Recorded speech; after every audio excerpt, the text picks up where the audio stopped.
시중에 판매 중인 수도꼭지의 절반 이상에서 인체 해로운 중금속들이 검출된 가운데 문제가 된 중금속 수도꼭지들이 버젓이 판매되고 있었습니다.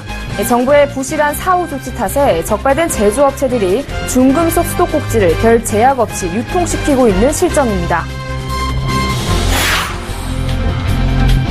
사드 배치로 인해 중국 관광객이 줄어들 거란 우려가 현실로 드러났습니다. 당초 예정됐던 중국과의 교류 행사 등이 중국 측의 일방적인 불참 통보로 잇따라 취소되거나 축소되고 있는 상황입니다. 상반기 전국 땅값이 1.25% 오른 가운데 제2공항 건설 계획이 발표된 제주 지역의 땅값이 5.71% 올라 가장 큰 폭으로 뛰었습니다.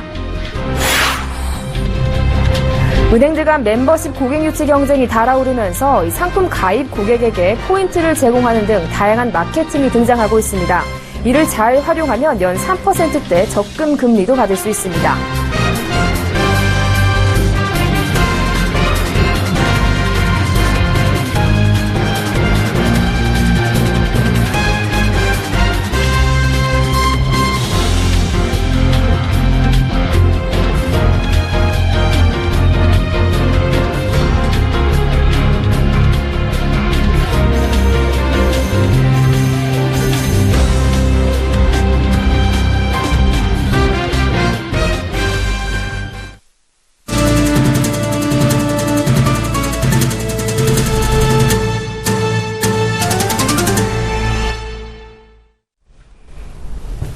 여러분 안녕하십니까. 27일 수요일 생경제 현장 오늘의 주요 뉴스입니다.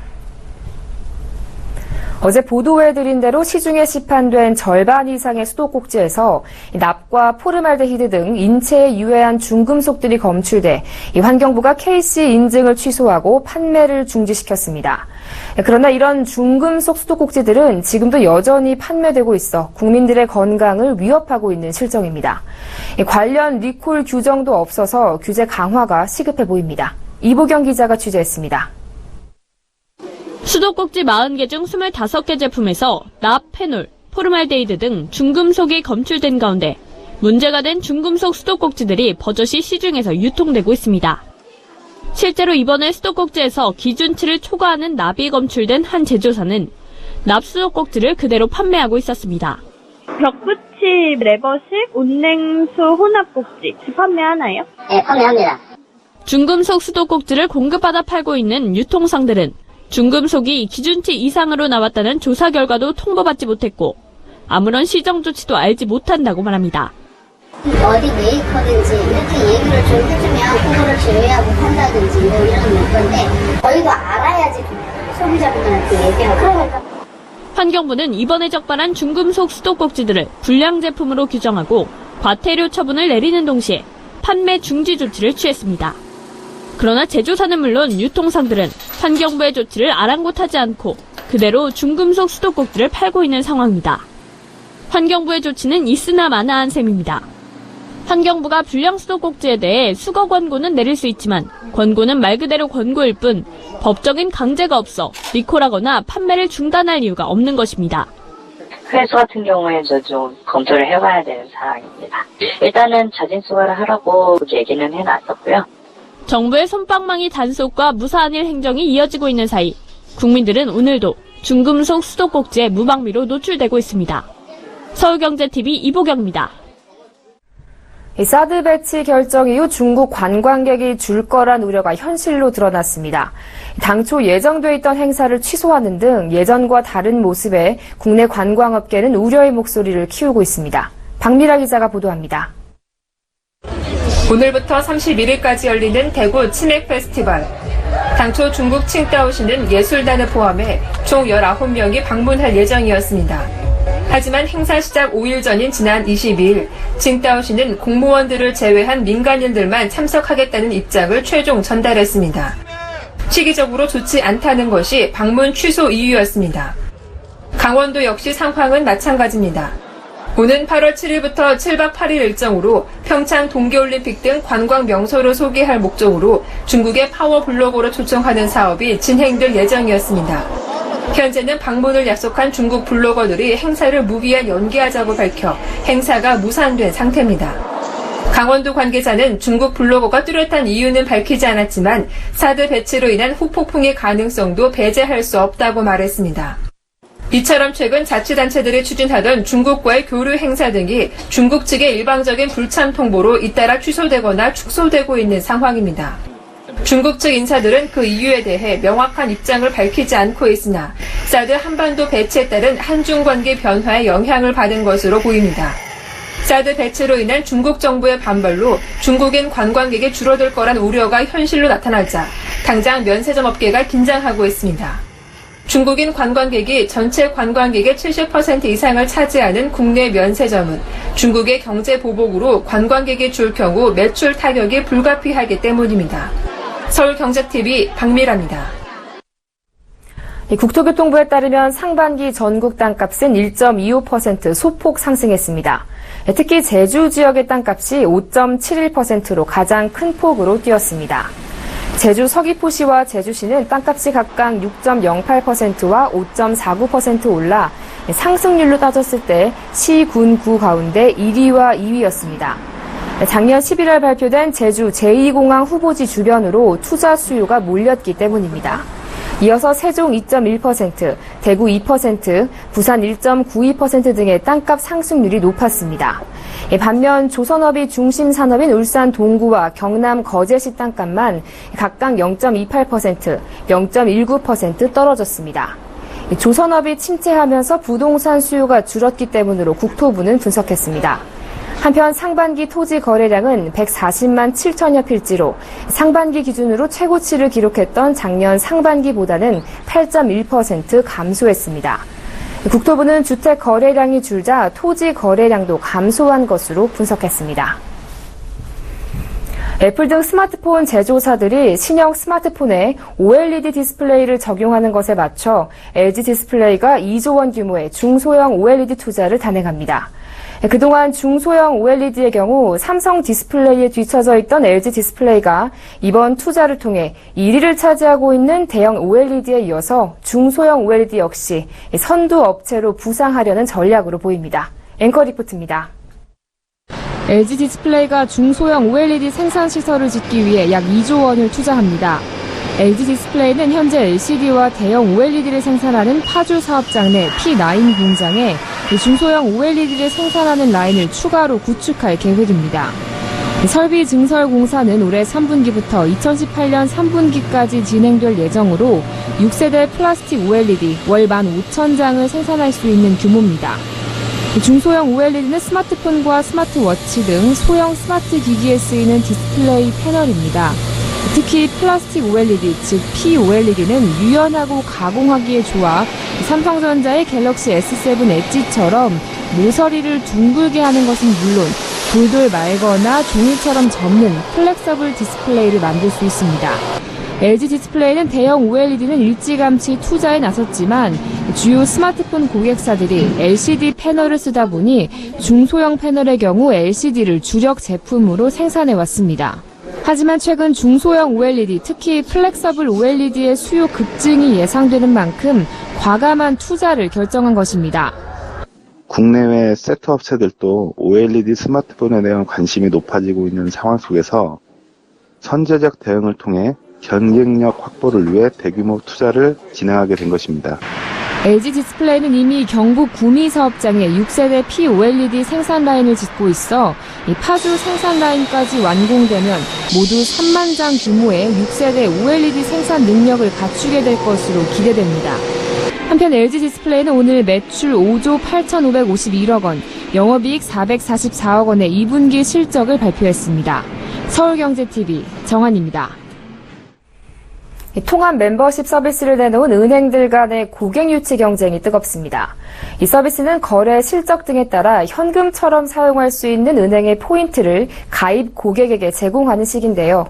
아직 경쟁 초기다 보니까 각 은행에서는 상품 가입과 광고 제휴 등의 포인트를 제공하는 다양한 마케팅을 펼치고 있습니다. 이자에 더해서 현금과 같은 포인트가 지급되는 건데요.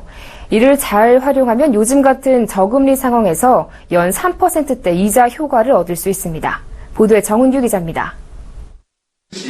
은행들이 통합 멤버십과 연계한 이색 적금을 출시해 고객을 모으고 있습니다. 최근 은행권 예적금 금리는 1%대로 내려갔지만 통합 멤버십 서비스를 잘 이용하면 연 3%대 금리를 받을 수 있는 상품들도 있습니다. 워낙 금리가 낮은 탓에 이자를 조금 더 줘봐야 은행 간 변별력이 떨어지면서 현금화가 가능한 알짜배기 포인트 부여 경쟁에 나선 겁니다. 우리은행의 위비 꿀모아 적금은 기본 금리가 연 1.6%지만 여기에 멤버십 포인트인 위비 꿀머니가 더해집니다. 가입 기간 중 매월 신규 적립액의 0.5%, 만기 해지 때 전체 누적 적립액의 0.5%를 지급합니다. 예를 들어 1년 만기에 매월 10만 원을 적금할 경우 이자 1,400원에 위비 꿀머니 12,000원을 받아 총 이자는 22,400원으로 연 3.44%의 이자를 받게 되는 겁니다. 꿀머니 1포인트는 이론과 같아 10,000꿀 이상부터 계좌이체나 ATM 출금으로 현금화할 수 있습니다. KAB 하나은행은 하나멤버스 가입 시 연 0.3%의 금리를 추가로 제공하는 하나멤버스 주거래 우대적금 상품을 출시했습니다. ISA와 주거래 통장을 함께 개설하는 등 우대금리 조건을 모두 충족하면 적금금리는 최대 연 2.9%로 올라갑니다.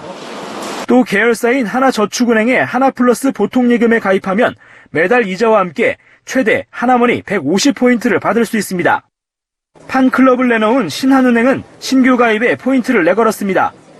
주택청약 종합저축 신규 시 2,000포인트, 신한 S20 적금 신규 시 3,000포인트를 제공합니다. 서울경제TV 정홍규입니다.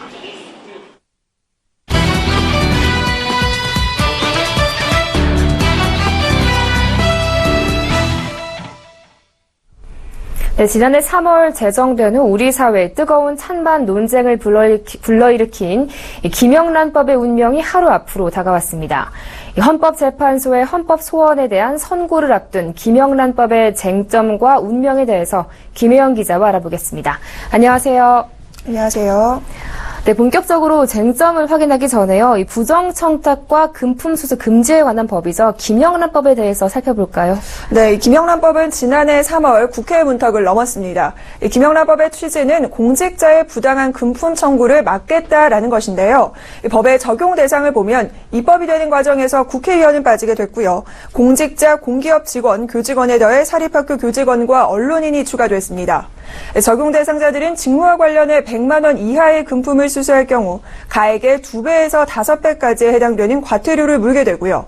직무 관련성이 없더라도 같은 사람으로부터 한 번에 100만 원 이상, 연합계 300만 원 이상 받게 되면 3년 이하의 징역과 3천만 원 이하의 벌금, 그리고 형사처벌을 받게 됩니다.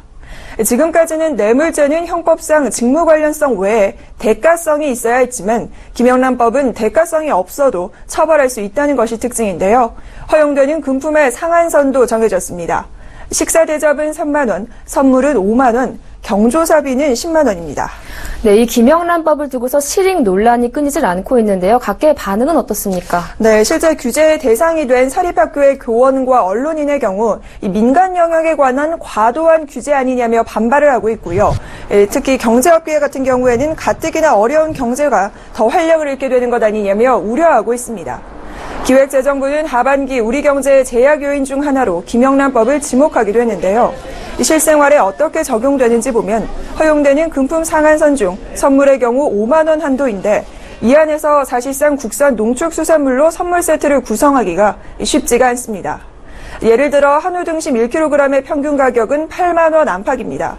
반면 수입산 등심은 대체로 1kg당 5만 원 미만인데요. 즉 5만 원 미만의 선물 세트를 만들려면 수입산을 쓸 수밖에 없다는 얘기입니다. 이에 국내 농축수산업계와 요식업계는 타격이 불가피하다며 반발하고 있고 경제계는 자칫 내수 위축으로 이어질 수 있다는 반응입니다. 네, 드디어 내일이죠. 이 헌법재판소가 김영란법의 위헌 여부를 판가름하게 되는데요. 위헌 소송이 제기된 이유는 뭐죠? 네, 맞습니다. 내일이죠. 28일 헌법재판소의 결정에 따라 김영란법의 운명이 가려지게 됩니다. 과연 원한대로 살아남을지 변형될지 사망 선고를 받게 될지 가려지는데요.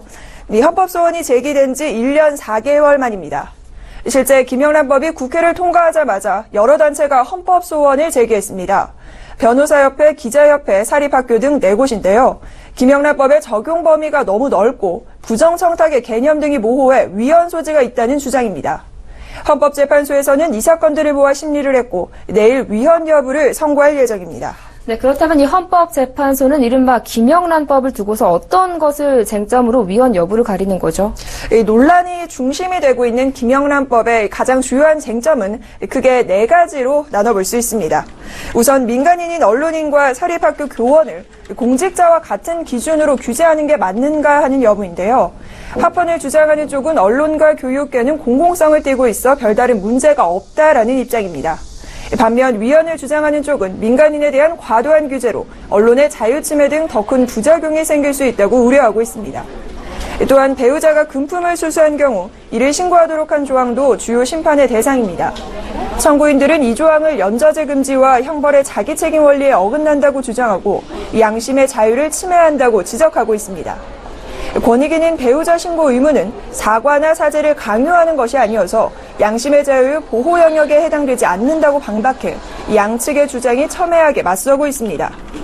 또한 부정청탁의 개념이 모호해 법정주의에 어긋난다는 점과 식사비와 선물, 경조사비의 구체적인 액수에 대통령의 위임에 정부가 임의대로 처벌할 수 있는 여부도 이 위헌이 아니냐는 논란이 있습니다. 네, 그렇다면 내일 헌법재판소의 위헌 여부를 두고 어떤 시나리오를 예상해 볼 수 있을까요? 네, 사실상 헌법재판소에서 어떤 결정을 내리던 간에 이를 두고는 우리 사회에서 미치는 파장은 만만치 않을 것으로 보입니다. 실제 헌법재판소에서 김영란법이 헌법에 위배되지 않는다고 판단하면 예정대로 오는 9월 28일 원안이 시행이 됩니다. 그럴 경우에는 식사 대접이나 경조사비 수수 등 그동안 관행으로 여겨져 온 우리 사회 접대 문화의 대대적인 변화가 불가피하게 됩니다. 그러나 반대로 위헌이 결정되면 법 시행은 후속 입법 작업이 이루어져 연기가 되는데요. 개정안을 만들기까지는 여야 간의 합의가 필요하고 농축수산물 등 관련 업계의 입장도 반영해야 해 또 다른 진통이 예상됩니다.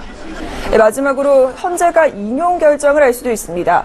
인용은 일부 조항의 위헌 판단을 내리는 경우인데 이 위헌 결정을 내린 일부 조항만을 제외하고 나머지 조항들은 9월 28일 시행하게 됩니다.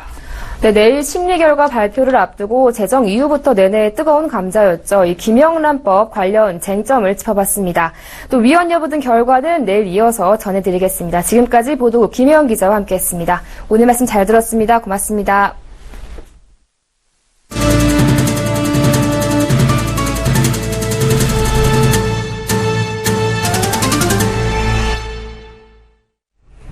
개인들에게서 투자를 받아 건물 신축에 필요한 자금을 빌려주거나 주택을 담보로 대출을 해주는 부동산 P2P 금융이 빠르게 성장하고 있습니다.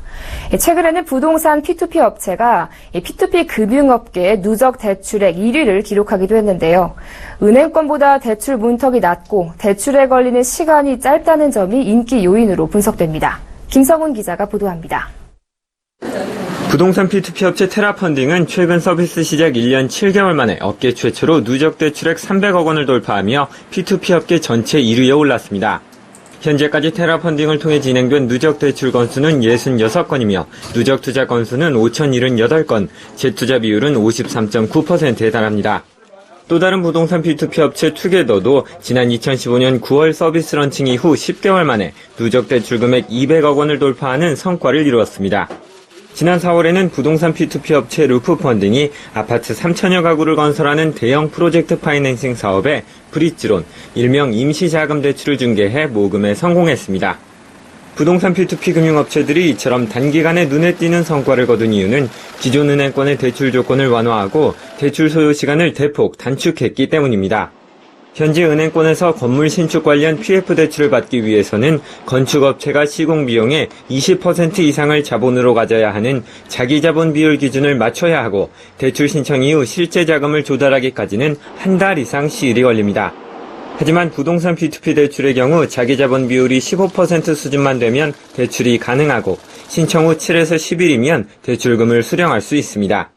주택담보대출 역시 올해부터 여신심사 가이드라인 때문에 은행에서는 시세의 70%까지만 대출을 받을 수 있는 반면 부동산 P2P를 이용하면 시세 대비 80%까지 대출이 가능합니다. 이 밖에도 부동산 P2P 금융이 투자자들에게 연 10%가 넘는 수익률을 제공하고 현재까지 제로 수준의 연체율을 유지하고 있어 저금리 시대의 매력적인 투자처로 부상하고 있습니다. 다만 부동산 가치가 떨어질 경우 수익률 하락이나 대출 원금 손실이 발생할 수도 있어 주의가 필요합니다. 서울경제TV 김성훈입니다. 신성장 산업인 클라우드 컴퓨팅이 본격적인 성장세를 보이고 있습니다. 아마존 웹 서비스, 마이크로소프트 등이 이끄는 글로벌 클라우드 시장이 활발한 가운데 국내에서도 민간 기업뿐 아니라 공공에서도 클라우드를 이용하려는 움직임이 커지고 있습니다. 양한나 기자가 보도합니다.